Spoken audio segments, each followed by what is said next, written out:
నగరవాసులకు traffic సమస్యలు తొలగించి సౌకర్యవంతమైన రహదారులు కల్పించాలన్న ఆలోచనతో నగరంలో చాలా చోట్ల ఫ్లైఓవర్స్ నిర్మించింది తెలంగాణ ప్రభుత్వం.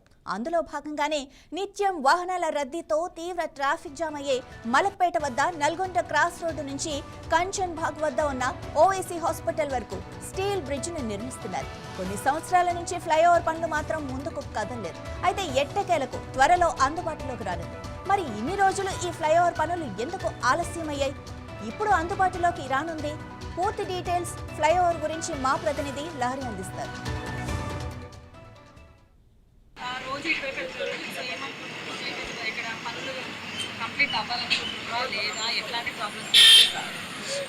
ఈ బ్రిడ్జ్ కట్టడం వల్ల పబ్లిక్ ఇబ్బంది తప్పితే కానీ లాభం ఏం లేదు.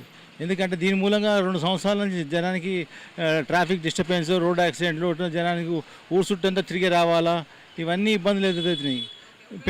Pending madam. పబ్లిక్ అయితే కొంచెం ట్రాఫిక్ రద్దీ తగ్గుతుంది. ఇది ప్లాన్ బాగా, కానీ ఇంత డిలే చేయడం కూడా కరెక్ట్ కాదు కదా. డిలే చేయడం వల్ల మాకు చాలా ట్రాఫిక్ ఇబ్బంది అవుతుంది. మాకు ఎవరు చెప్పుకోవాలి? మేము రోడ్డు మీద రోడ్ యాక్సిడెంట్లు, రోడ్లు సరిగా ఉండవు, బండ్లు సరిగా నడవవు, బండ్ల మీద కూర్చొని ఎత్తేస్తూ ఉంటాయి, కిందికి దిగుతూ ఉంటాయి.